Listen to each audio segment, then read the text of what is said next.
Regarde, ça te parle? Tu as raté une prière, ou tu as encore repoussé le Coran, ou tu as craqué et tu es retombé dans un péché. Et ton cerveau te dit « Bon, c'était écrit, qu'est-ce que je pouvais faire ?»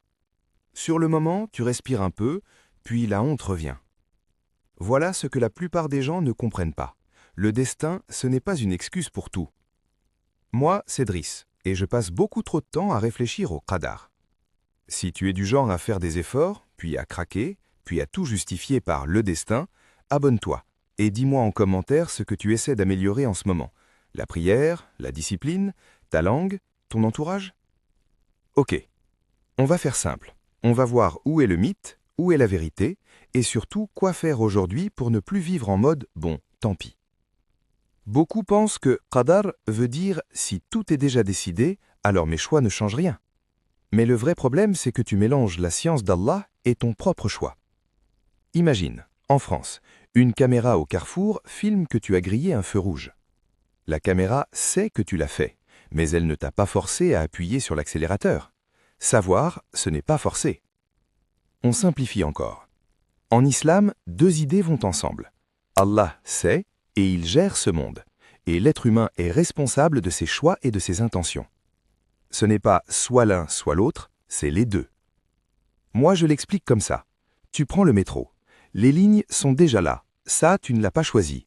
Où tu es né, ce que tu as autour, quelles épreuves te tombent dessus.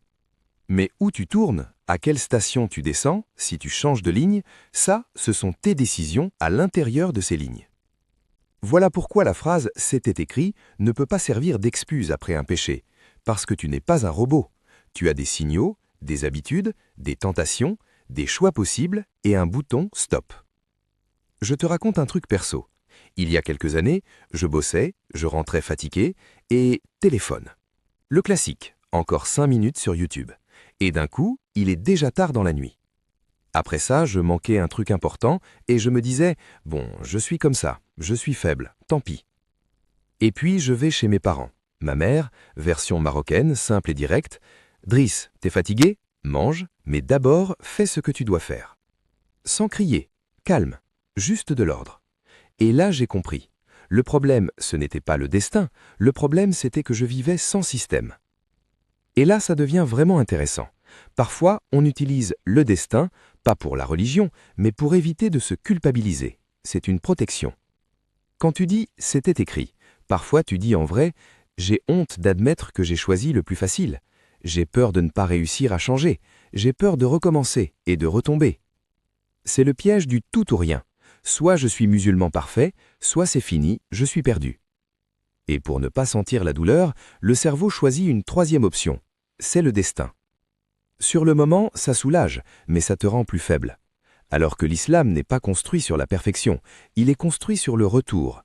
Tu tombes, tu te relèves, tu demandes pardon, tu fais un pas, tu avances. Pas par magie, par des actions.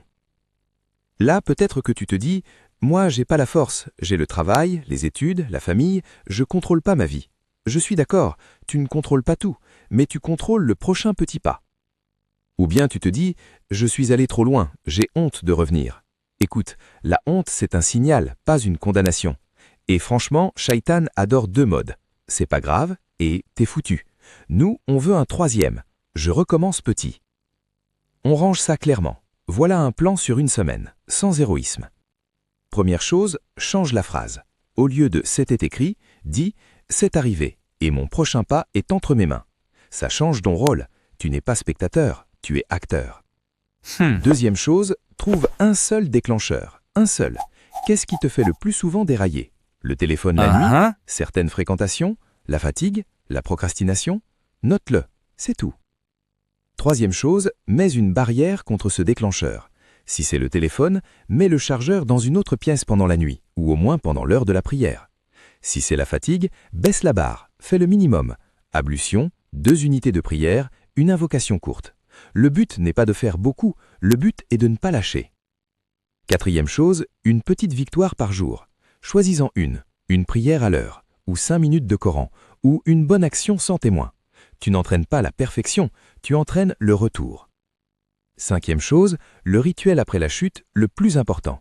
Si tu retombes, ne te fais pas un procès pendant 2 heures. Qui je suis maintenant? fais tout de suite 3 choses. Tu t'arrêtes, tu demandes pardon, tu fais une petite réparation. 2 unités de prière, une aumône, ou tu enlèves le déclencheur. Ça casse le cycle de la honte. Conclusion simple. Le qadar, ce n'est pas « je peux tout faire, je ne suis pas responsable ». Le qadar, c'est faire confiance à Allah et prendre la responsabilité du prochain pas.